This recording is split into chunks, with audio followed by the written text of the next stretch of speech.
និយាយសួរពុកម៉ែបងប្អូនទាំងអស់គ្នាបងប្អូនថ្ងៃនេះដោយសារតែភ្លៀងធ្លាក់ខ្លាំងហើយយើងឃើញភ្លើងកែបយើងល្អអញ្ចឹងបងប្អូនអរគ្នាតោះមកខ្ញុំក៏ទៅដកវាពីផើងហ្មងបងប្អូននេះគឺខ្ចីមែនតើហើយនៅក្នុងទូក៏មានសាច់គោម្ដងបងប្អូនមានអីថ្ងៃហ្នឹងឆាភ្លើងកែបសាច់គោហ្មងទៅបងប្អូនតោះយើងមកដឹងពីវិធីធ្វើបងប្អូនអរគ្នាគឺងាយស្រួលមែនតើបងប្អូនមុនដំបូងហ្នឹងគឺយើងធ្វើដាក់ខ្ទះយើងក្តៅបងប្អូនអរគ្នាចាក់ប្រេងឆាបន្តិចចូលទៅ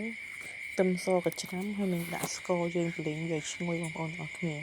ទៅពីវាឡើងជើងក្រហមចឹងបងប្អូនយើងដាក់សាច់ចូលយើងដាក់គ្រឿងក្រៅរបស់យើងជាមានដូចជារ៉ូឌី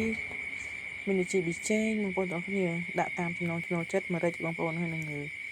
ទឹកប្រេងខ្យងបងប្អូនអរគ្នាតទៅពីសាច់នឹងវាបានឆ្អិនហើយយើងដាក់បន្លែចូលតែប៉ុណ្្នឹងបងប្អូនងាយហើយត្រឡប់ចុះត្រឡប់ឡើងគឺយើងហូបបានហើយបងប្អូនអរគ្នានេះគឺនេះងាយមែនតើបងប្អូនយើងជោគទៅជោគមកហើយអាបន្លែហ្នឹងកុំដាក់យូរពេកគឺយើងហូបអត់ខាតទេបងប្អូន